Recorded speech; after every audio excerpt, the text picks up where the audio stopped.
Shalom saudara, senang sekali bisa bersama-sama dengan saudara secara online pada hari ini. Saya suka banget lagu tadi, sungguh indah yang kau pikirkan tentangku. Jelas bahwa rencana Tuhan buat kehidupan kita sangat indah, sangat luar biasa. Dan tidak ada satupun yang bisa menggagalkan rencana Tuhan dalam kehidupan kita saudara. Saya percaya saat ini bahwa Tuhan mengasihi saudara, Tuhan punya rencana yang luar biasa buat kehidupan saudara. Nah hari ini saya ingin khotbah mengenai talenta. Kalau saudara suka dengan judul khotbahnya adalah One Talent, satu talenta. Dan mungkin saudara bisa lihat di screen saudara, ini ada satu gambar yang disiapkan oleh tim multimedia. Saudara kalau mau baca ayat firman Tuhan nanti kita akan baca, tapi nggak semuanya di Matius 25 ayat 14 sampai 30 mengenai perumpamaan hamba yang punya berapa saudara? Ada yang punya 5 talenta, 2 talenta, dan 1 talenta.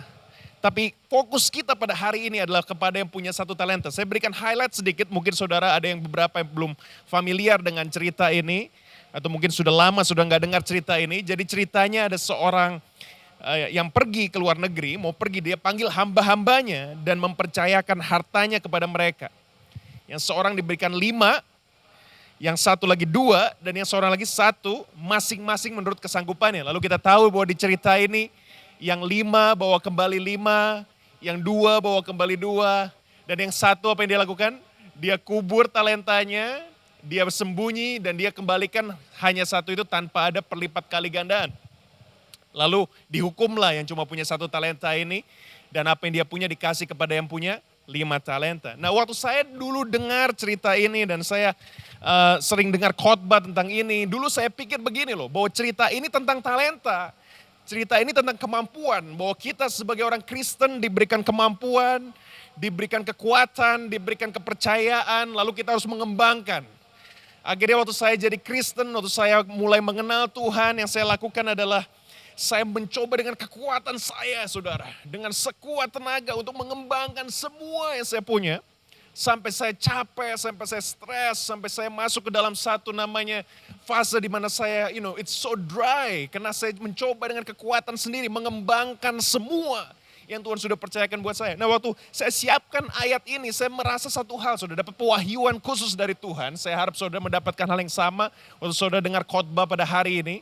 Yaitu bahwa begini loh, cerita ini sebetulnya bukan masalah kemampuan, bukan masalah talentanya. Tapi ini sebetulnya cerita tentang love story saudara. Cerita tentang kasih Tuhan yang begitu besar kepada kita sebagai hamba-hambanya. Nah kita akan bahas satu persatu.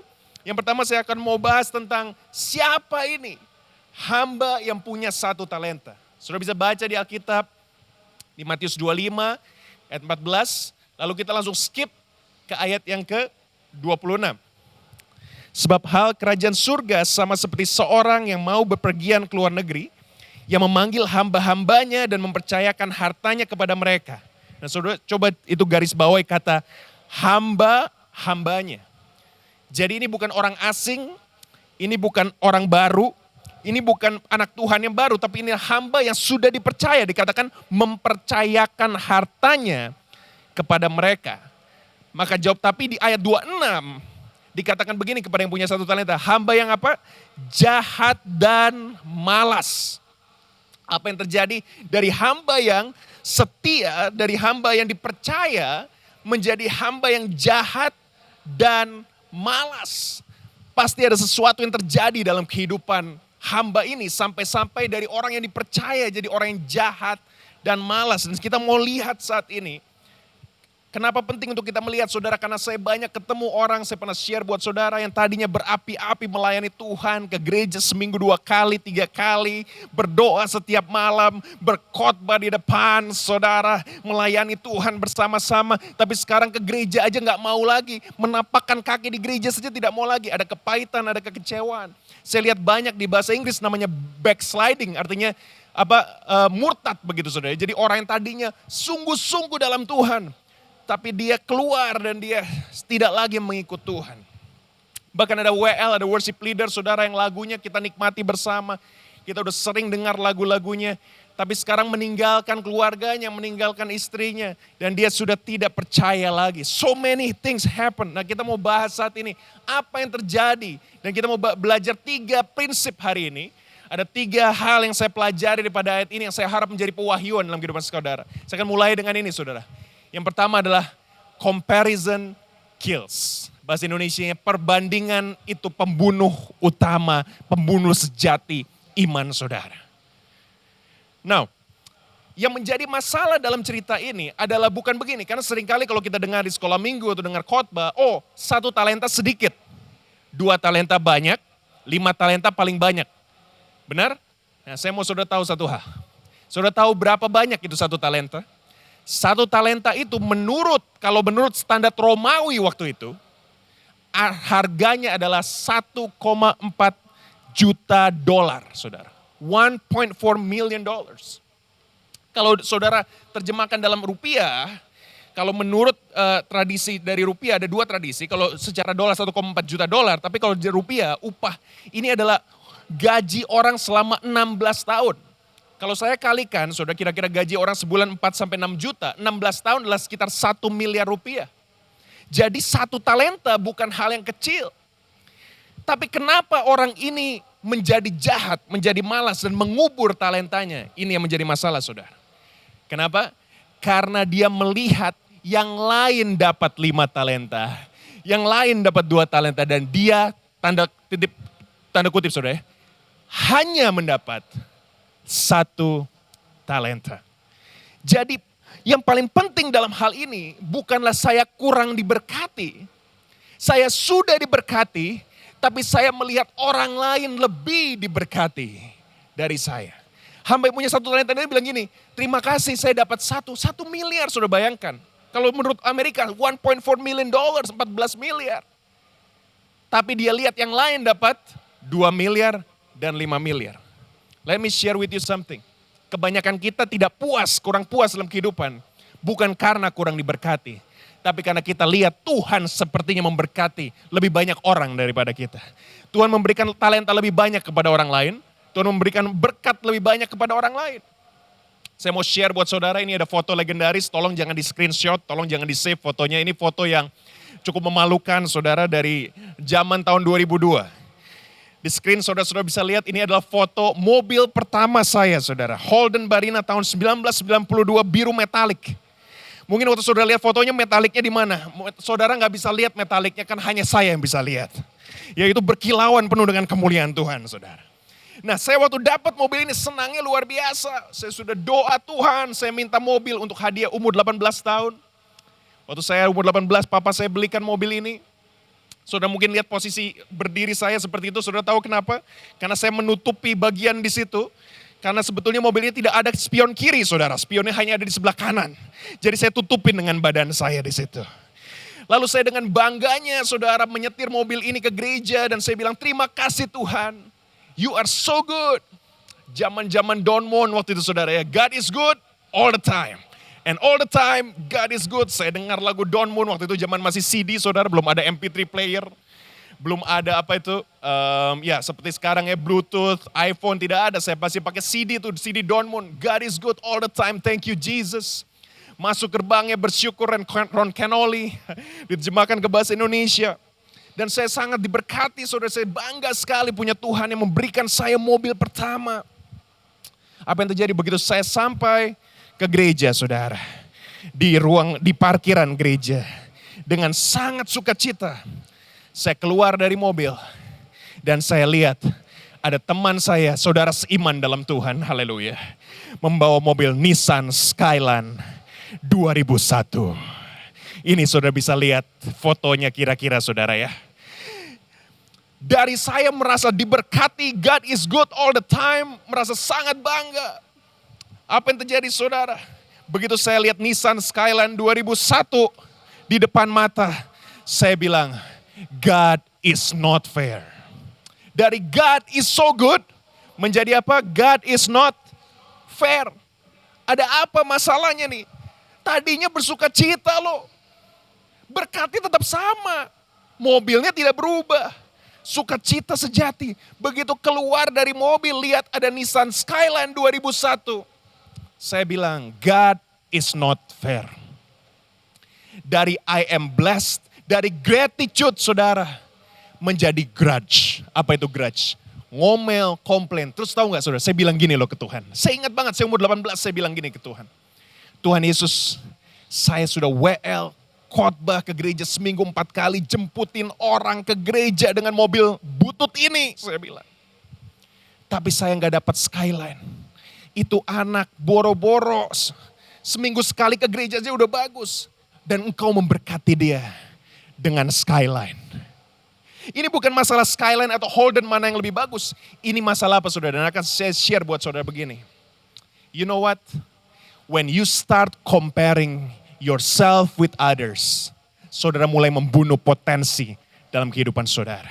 Saudara mulai ganti ucapan berkat dengan ucapan komplain. Saudara mulai ganti God is good dengan God is not fair. Maka itu saudara penting sekali kita mengerti. Kenapa seringkali kita lihat orang lain diberkati lebih dari kita, dipercaya lebih dari kita. Let me tell you one thing. Tuhan mau menguji sikap hati saudara. No, serious.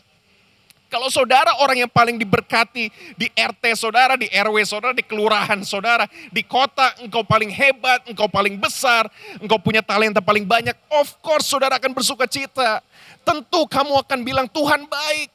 Saya mau tanya saudara saat ini, kalau saudara lihat orang lain lebih dipercaya dari saudara. Orang lain lebih diberkati dari saudara. Orang lain lebih dapat kepercayaan, kemampuan dibanding saudara. Saya mau tanya saudara hari ini, apakah saudara tetap mengasihi Tuhan? Bahkan Petrus pun waktu Tuhan bilang, Petrus apakah engkau Simon, apakah kau mengasihi aku? Dia bilang aku mengasihi kamu Tuhan. 3 kali lalu dia bilang kamu akan mati seperti aku. Basically dia bilang begitu. Kamu akan dibawa orang ke tempat kamu gak mau. Lalu Petrus bilang begini loh. What's gonna happen with John?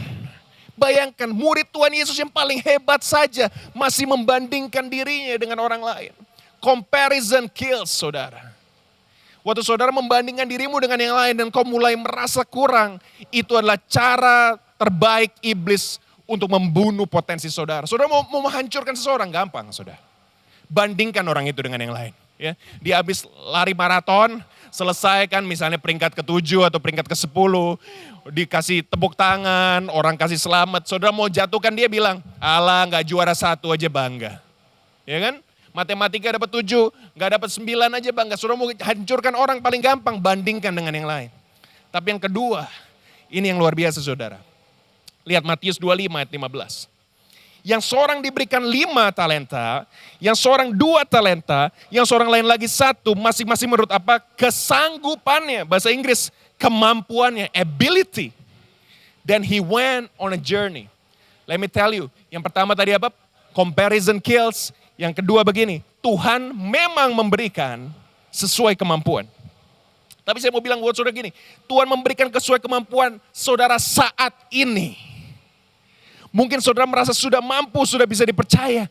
Tapi saudara belum mampu sebetulnya. Makanya Tuhan belum memberikan kepada saudara. Saya punya satu slogan dalam kehidupan ini saudara. It's okay to be slow as long as you grow. Lambat gak apa-apa, yang penting bertumbuh. Jangan saudara seperti mercusuar yang cepat, kayak fireworks yang cepat ke atas, tapi cepat padam. Jadilah seperti yang lambat, gak apa-apa lambat, tapi terus bertumbuh. Terus bertumbuh. Saya sudah menyaksikan kehidupan saudara di mana saya pernah dalam fase kehidupan saya, 2011. Tuhan sudah percayakan pelayanan, Tuhan percayakan pekerjaan buat kehidupan saya waktu itu. Tapi ada satu hal yang saya masih missing.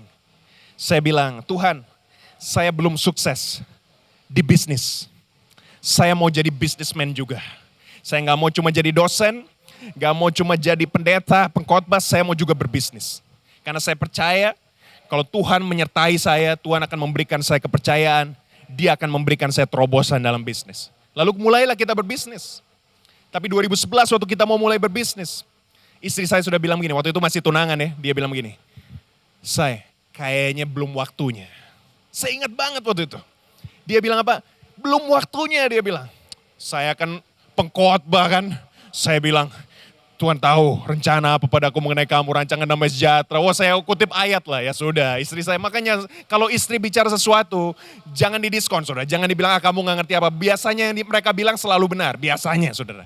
Cuma kadang-kadang waktunya tidak tepat. Nah waktu itu waktunya tidak tepat, saya lagi semangat, saya sudah mau maju. Dia bilang kayaknya waktunya belum. Saya gak percaya. Saya bilang enggak lah, ini pasti jalan Tuhan. Tuhan sudah berikan jalannya. Akhirnya saya berdoa pada Tuhan, saya bilang Tuhan, percayakan saya 1 talenta lagi. Saya mau berbisnis. Istri saya bilang, are you sure? Saya bilang, yakin. Padahal ini yang terjadi saudara. Akhirnya apa? Waktu kita minta talenta dari Tuhan, kadang-kadang dia kasih kita melebihi kemampuan kita. Untuk apa? Untuk memberikan kita pelajaran yang berharga saudara. Dibuka jalan sama Tuhan, kita berbisnis. Selama 4 tahun saudara, I wanna tell you, itu 4 tahun yang sangat mengerikan dalam kehidupan saya. Bisnisnya tidak maju, pelayanan saya juga biasa-biasa, pekerjaan saya dosen juga biasa-biasa. I failed in my promotion, gak dapat promosi waktu itu. 4 tahun terbuang begitu saudara. Waktu terbuang, energi terbuang, uang terbuang. Akhirnya Tuhan selamatkan, kita jual bisnisnya. At the end of the 4 years, saya tanya kenapa ya kok saya gagal? Dan ini jawabannya, jangan minta Tuhan melebihi kemampuanmu. Come on, apalagi anak-anak muda ya. Semua anak muda mau start up. Saya mendukung saudara. Oke, kalau saudara mau start up bubble tea, kopi, nasi pecel, apapun saudara. Saya dukung, saya doakan. Tapi saudara tanya Tuhan, jangan sampai ini melebihi kemampuanmu. Kalau ini melebihi kemampuanmu, you cannot handle saudara. Akhirnya keluarga bisa berantakan, akhirnya ekonomi bisa berantakan, dan hidupmu bisa berantakan. Percaya waktu Tuhan bilang, dia memberikan sesuai kesanggupan. Kalau saat ini saudara mungkin melayani, saudara pikir kenapa kok gak berkembang-berkembang. Saudara mungkin saat ini berbisnis, kenapa kliennya cuma segitu-segitu. Saudara mungkin sekarang membina keluarga, kenapa Tuhan belum percayakan sesuatu yang lebih. Tuhan bilang dia memberikan apa? Sesuai dengan kesanggupan. Dan dia katakan semuanya akan indah pada waktunya. Kalau saudara waktunya sudah mampu dan sudah sanggup, dia akan berikan lebih banyak lagi kepercayaan dalam kehidupan saudara. Yang percaya katakan amin. Saudara yang ketiga saya mau bilang begini. Memang Tuhan memberikan sesuai kemampuan. Tapi bukan kemampuan yang dia uji. Dia menguji apa? Sikap hati kita. Coba saudara lihat, ini sangat pewahyuan buat saya saudara. Matius 25 ayat 21, coba saudara lihat ini. Maka kata tuannya itu kepadanya, baik sekali perbuatanmu itu, hai hambaku yang apa? Baik dan setia. Engkau telah setia dalam perkara kecil, aku akan memberikan kepadamu tanggung jawab dalam perkara yang besar. Masuklah dan turutlah dalam kebahagiaan Tuhanmu. Saudara, 1 talenta, 5 talenta, sudah 5 miliar dibilang kecil. Wow, berarti di dalam sana ada lebih banyak kepercayaan yang Tuhan akan berikan buat saudara. Makanya saya percaya saudara, 1 kali di kerajaan Tuhan, dia akan memerintah, kita akan memerintah bersama dengan Tuhan. Banyak kepercayaan yang dia akan berikan lebih lagi buat kita. Tapi yang menarik di ayat ini apa? Hambaku yang baik dan setia. Tidak dibilang hambaku yang mampu, tidak dibilang hambaku yang pintar, tidak dibilang hambaku yang sanggup. Padahal hamba ini diberikan sesuai dengan kesanggupannya. Tapi yang diuji bukan kesanggupannya, tapi kesetiaannya. Makanya saya bilang tadi pelajaran pertama apa? Comparison kills, perbandingan itu membunuh. Tapi pelajaran kedua memang Tuhan memberikan sesuai kesanggupan. Tapi pelajaran ketiga yang dia uji bukan kesanggupan kita, tapi sikap hati kita. Ada 1 kata yang missing daripada ayat 21, yaitu talenta. Dalam pelayanan, kata yang paling sering dipakai ada 2, saudara. 2 kata paling sering dipakai. He is very talented, she is very anointed. Ya, sangat bertalenta dan sangat diurapi. Apalagi kalau udah bertalenta dan juga diurapi. Wow, itu luar biasa. Tapi yang di sini menarik apa? Tuhan gak bilang, kamu hambaku yang sanggup. You are a talented person. Tapi Tuhan bilang, you are a kind person and faithful. Saya mau bilang buat saudara hari ini, kesetiaan hati saudara di mata Tuhan lebih berharga daripada kemampuan saudara melayani. Hati saudara yang mencintai Tuhan lebih berharga daripada berapa banyak kamu bisa menyanyi. Hati saudara yang setia mengasihi Tuhan lebih berharga daripada berapa banyak kamu bisa memberi persembahan di gereja. Saya mau bilang buat saudara, waktu Tuhan lihat kita, dia nggak lihat kok talentanya, dia lihat sikap hati saudara. Sengaja dia kasih 5 talenta, 2 talenta di depan mata hamba yang 1 talenta. Dia mau tahu apakah hamba ini akan tetap setia mengerjakan bagiannya. Walaupun dia lihat yang lain lebih diberkati dari dia. Aneh kan saudara? Perumpamaan tentang talenta, tapi bukan masalah talenta, masalah sikap hati. Buat saya ini cerita tentang cerita cinta saudara. It's a love story. Kenapa Adam dan Hawa dibilang, kamu boleh makan semua buah di pohon-pohon di Raman ini, kecuali 1 di pohon itu, pengetahuan yang baik dan yang jahat. Lalu iblis memutarbalikkan. Saya selalu tanya dulu ke guru sekolah minggu, kenapa gak boleh sih? Tahu gak kenapa saudara? Adam dan Hawa belum siap untuk mengetahui, untuk makan dari pohon itu. Belum siap dia. Tuhan tahu mereka belum siap. Tapi namanya manusia sudah bandel, diambil aja. Banyak orang belum siap berbisnis, maksa berbisnis. Kenapa? Dia lihat yang lain sudah bisnis, saya belum. Banyak orang belum siap ekspansi, keluar negeri, ekspor. Lihat yang lain sudah ekspor, kenapa saya belum? Dia ekspor juga. Banyak orang belum siap menikah, lihat yang lain sudah menikah, ya sudahlah saya juga menikah. Banyak orang belum siap beli rumah, untuk KPR masih sulit, lihat yang lain sudah cicil, udahlah saya cicil juga. Saudara, Tuhan mau lihat, waktu saudara tidak diberkati seperti orang lain, apakah saudara tetap setia? Are you still faithful? You know, even Yudas pun melakukan mujizat saudara. Melayani, talenta luar biasa. Tapi hatinya tidak setia kepada Tuhan. Banyak sekali anak muda yang saya layani saudara. Yang punya talenta, punya kemampuan, tapi tidak punya hati. Saya mau bilang buat saudara saat ini yang merasa cuma punya 1 talenta, setengah talenta, 1/4 talenta, 1/8 talenta, 1/16 talenta, sekecil apapun talenta dalam kehidupanmu, Tuhan bisa gunakan talenta yang kecil ini. Kalau engkau punya hati yang setia kepada Tuhan. Faithfulness is more important than your ability. Apa yang terjadi waktu kita membandingkan diri kita dengan orang lain?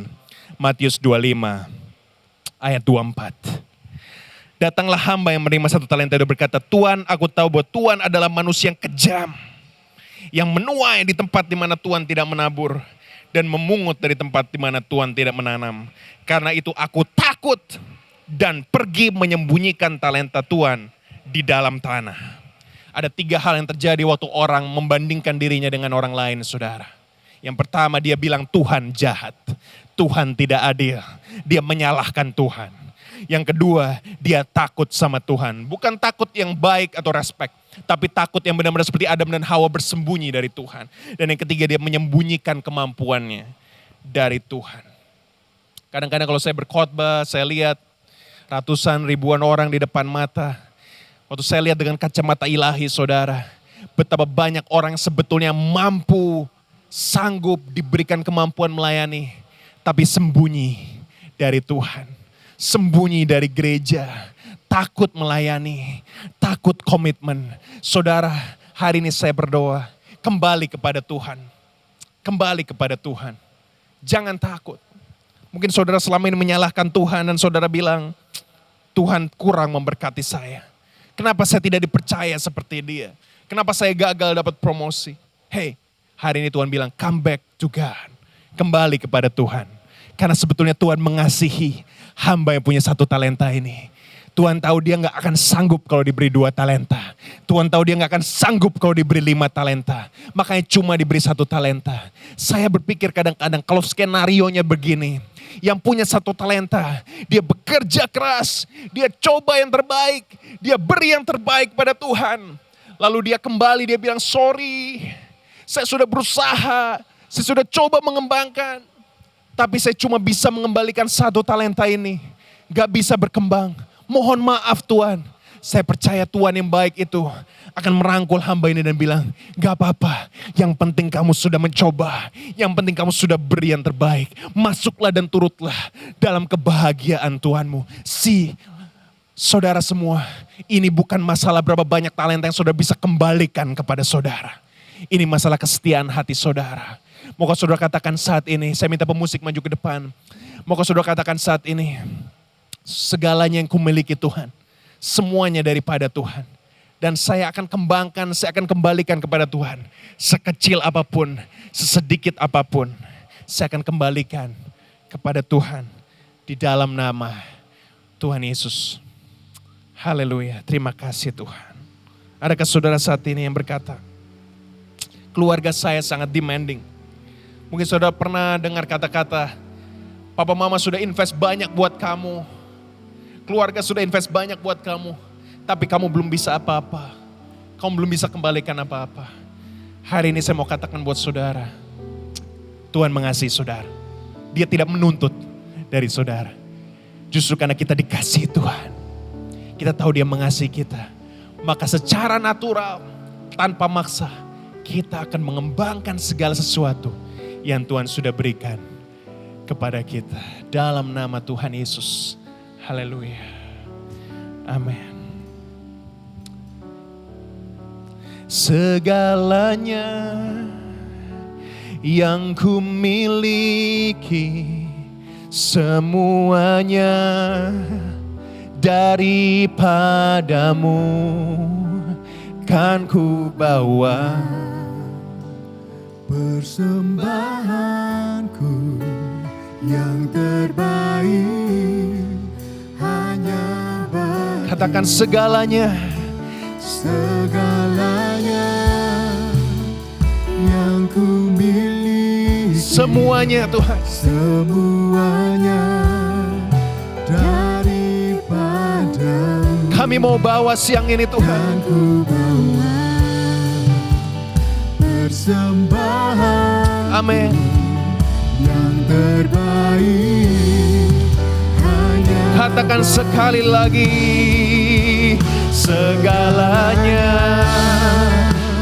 yang ku miliki, semuanya daripada kan ku bawa. Oh, persembahanku. Mari sembah Dia, haleluya. Mari sembah Dia jemaat Tuhan dimanapun saudara berada, sembah Dia. Oh, terima kasih Tuhan. Oh, haleluya, Jesus. Oh, terima kasih Tuhan. Oh, haleluya. Ramasi. Oh, Ramasi. Jesus. Terima kasih Tuhan. Haleluya Tuhan. Saya mau berdoa buat saudara saat ini. Adakah saudara yang belum pernah menerima Tuhan Yesus sebagai Tuhan dan Juru Selamat dalam hidup saudara? Apapun latar belakang hidupmu, apapun kepercayaanmu, Tuhan Yesus mengasihimu. Makanya 2000 tahun yang lalu Dia datang untuk mati bagimu. Dia datang bukan untuk menuntut supaya engkau bertalenta. Dia datang bukan untuk menuntut supaya engkau kerja keras buat Dia. Dia datang karena Dia mengasihimu. Dan Dia gak mau engkau binasa. Dia mau engkau beroleh hidup yang kekal. Kalau engkau tidak yakin saat ini, yakinkan dirimu. Dan terima Tuhan Yesus sebagai Tuhan dan Juru Selamatmu. Ucapkan doa ini bersama dengan saya, saudara. Tuhan Yesus, hari ini aku menerima Engkau sebagai Tuhan dan Juru Selamat dalam hidupku. Masuklah dalam hidupku Tuhan. Engkau Raja atas hidupku. Engkau Tuhan atas hidupku. Hidupku tidak akan sama lagi. Karena Tuhan Yesus ada dalamku. Selamanya kau Tuhanku, selamanya kau Rajaku di dalam nama Tuhan Yesus. Aku berdoa, amin. Kalau saudara sudah berdoa, doa yang kita ucapkan bersama tadi, selamat datang di keluarga Tuhan. Gereja mengasihi saudara, ada resources yang saudara bisa download di screen saudara. Hari ini juga jam siang nanti jam 2 sore, kita akan run next steps class. Saudara saya akan share tentang next steps. Bagaimana saudara bisa mengambil langkah untuk mengikut Tuhan. Kalau saudara belum pernah ikut next steps, please download, please scan supaya saudara bisa register sehingga sore ini kita bisa sharing bersama, fellowship bersama. Don't miss it saudara, jam 2 siang kita bersama-sama buat next steps. Saya mau berdoa buat semua jemaat saat ini di dalam perkenanan Tuhan. Kalau saudara dengar khotbah hari ini, saudara katakan, iya itu saya pastor. Saya seperti itu. Saya merasa Tuhan tidak adil. Saya merasa Tuhan gak fair. Saya merasa Tuhan memberkati orang lebih daripada saya. Saya merasa Tuhan benar-benar gak percayakan saya apapun. Saya merasa orang lain lebih melejit daripada saya. Hari ini Tuhan katakan dia mengasihimu. Dia mengasihimu. Dan dia memberikan sesuai kemampuanmu. Tapi yang ketiga tadi dia katakan, dia menguji sikap hatimu. Moga engkau kembali setia kepada Tuhan. Moga engkau kembali kepada Tuhan, kepada hati yang mengasihi Tuhan. Mari saat ini, raise your hand to the screen, to your phone, to your computer, dimanapun saudara berada. Saya mau berdoa buat saudara supaya saudara dikuatkan, terutama dalam masa pandemi ini. Yang berdoa, Tuhan ampuni kami kalau selama ini kami merasa kecil. Talenta saudara sekecil apapun, di mata Tuhan ini berharga. Di mata Tuhan ini mulia. Aku berdoa saat ini Tuhan, buat setiap jemaat yang mendengar khotbah ini, talenta sekecil apapun di dalam nama Tuhan Yesus, Engkau akan urapi. Sehingga talenta yang kecil ini berlipat kali ganda untuk kemuliaan nama Tuhan. Bukan supaya kami kerja keras Tuhan, tapi kami akan mengembangkan talenta kami karena kami tahu Tuhan mengasihi kami. Dan kami mau setia mengembangkan kemampuan karunia yang Tuhan berikan sampai Engkau datang yang kedua kalinya. Sekecil apapun, di mata Tuhan tidak ada yang kecil saudara. Di mata Tuhan saudara mulia dan Tuhan mengasihi saudara. Marilah saat ini kita mau akhiri ibadah ini dengan menerima berkat Tuhan. Kiranya berkat rahmat dari Allah Bapa, kasih karunia putra tunggal Allah Tuhan Yesus Kristus, dan persekutuan daripada Roh-Nya yang kudus menyertai kehidupanmu. Mulai hari ini sampai Tuhan Yesus datang yang kedua kalinya. Di dalam berkat nama Tuhan Yesus Kristus yang diberkati, katakan amin. Saudara, terima kasih sudah join kita dalam Christ Cathedral Online Service. Kalau saudara ada anak muda atau saudara mau menyaksikan kebaktian anak muda, ada pilihan atmosfer juga di channel yang sama. Dan juga ada buat anak kecil, atmosfer kids. Saudara yang belum subscribe our YouTube channel atau follow us on social media, please do so. Supaya saudara tidak pernah ketinggalan berita-berita yang penting dari gereja. Sekian ibadah kita pada hari ini. Semoga saudara bisa ikut next steps nanti sore. Kita ketemu lagi minggu depan di jam yang sama, channel yang sama di Christ Cathedral Online Service. God bless you and see you next week.